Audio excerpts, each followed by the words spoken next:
We often change the code we work with for many reasons, like fixing bugs, to make it more readable, to add new features, and others. In this screencast, I'll cover the refactorings that you would need every day. Manual renaming is very unsafe. If I rename class bug to a bug, I might miss updating all the other code that uses it. In IntelliJ IDEA 2020.2, you can view the broken code error message right next to such code.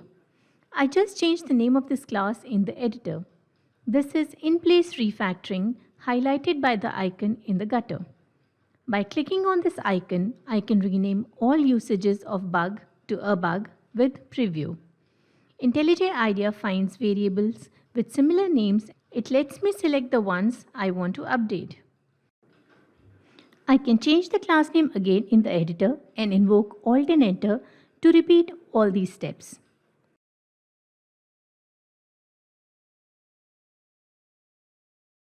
You can also use the shortcut Shift F6 to invoke renaming and let IntelliJ IDEA suggest alternate names to you.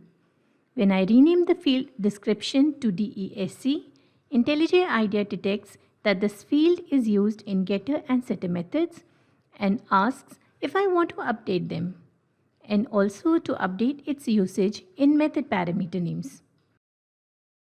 Let's work with an interface view which defines a method getItems. I can navigate to its usages and see that it is implemented by class viewIMPL. Let me go back to the interface view and invoke Shift F6 to rename the method getItems to getItemsList. When I press Enter, its implementation is updated in class viewIMPL. You can also access the project window and change the names of your classes, packages, files, or directories by using Shift F6.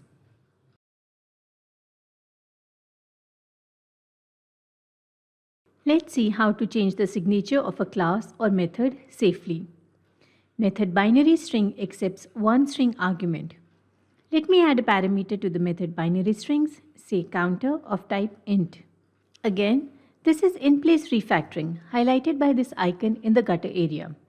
I can click on this icon and update the method signature, adding a default value to the parameter I just added. I can also use Alt and Enter to update the method signature and add the default parameter value, which would be used to modify the existing calls to this method. Let me undo these changes.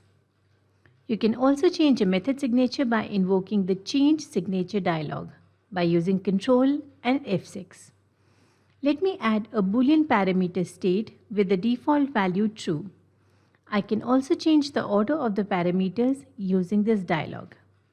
It also has an option to choose to delegate via overload. When I refactor it, this is how the method is overloaded. Let's visit class MyMap. This is how it is being instantiated. Let's modify the class signature, adding generic parameters to it by using the Change Signature dialog. I'm adding a parameter with the name k and default value integer, and another generic parameter v of default type string. When I refactor this class, this is how the usage of class MyMap changes. Extract method refactoring can make your methods shorter and readable. Let me select this code which I think can be grouped. I can extract this code to another method by using the shortcut Ctrl-Alt-M on Windows and Linux or Option-Command-M on Mac OS. The local variable or method parameters that are used by this block would be passed as parameters to it. Type in the method name and you are good to go. The code block that I extracted is replaced with the call to the method.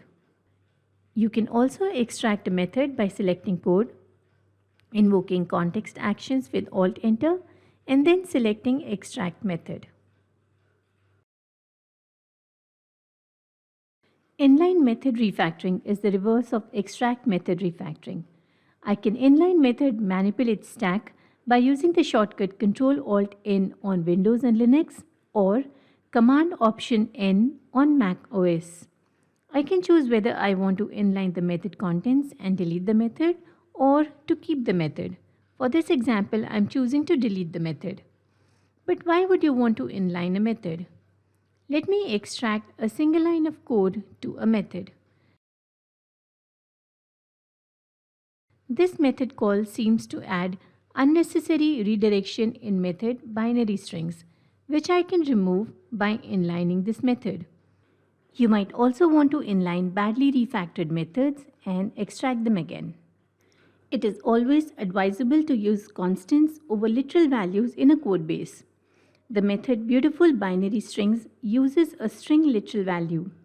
I can extract this value to a constant by using the shortcut Ctrl-Alt-C on Windows and Linux and Option-Command-C on a Mac OS. IntelliJ IDEA suggests the constant name based on the literal value. I think I'm good to choose the first recommendation. I can also choose to move this constant to another class. You can introduce or extract a field and initialize it with this refactoring. The method getItemsList uses constants to get a subset of a list. Instead of defining these as constants, you can introduce fields to store these values so that they could have different values across instances.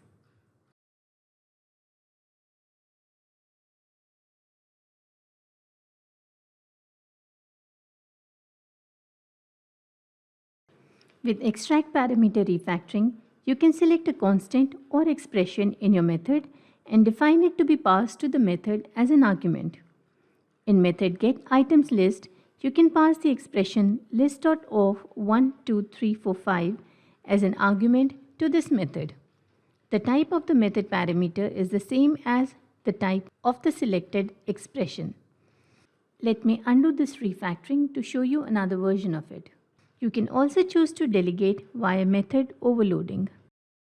This feature preserves the original method and allows the introduction of a second method, so either method can be used depending upon the caller.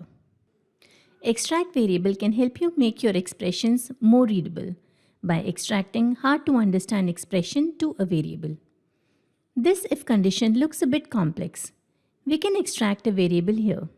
Select the expression and click Ctrl-Alt-V on Windows and Linux and Option-Command-V on Mac OS. Instead of using the variable name b, we can give it a helpful name, lower limit. Let me also extract this condition to a variable and name it upper limit. You can also choose to define the extracted variable as final or as a var. This expression looks much readable now. If you no longer want to use a file or symbol in your project, you must delete it safely. Choose the file or class you want to delete and invoke Alt+Delete on Windows and Linux system and Command-Delete on a Mac OS.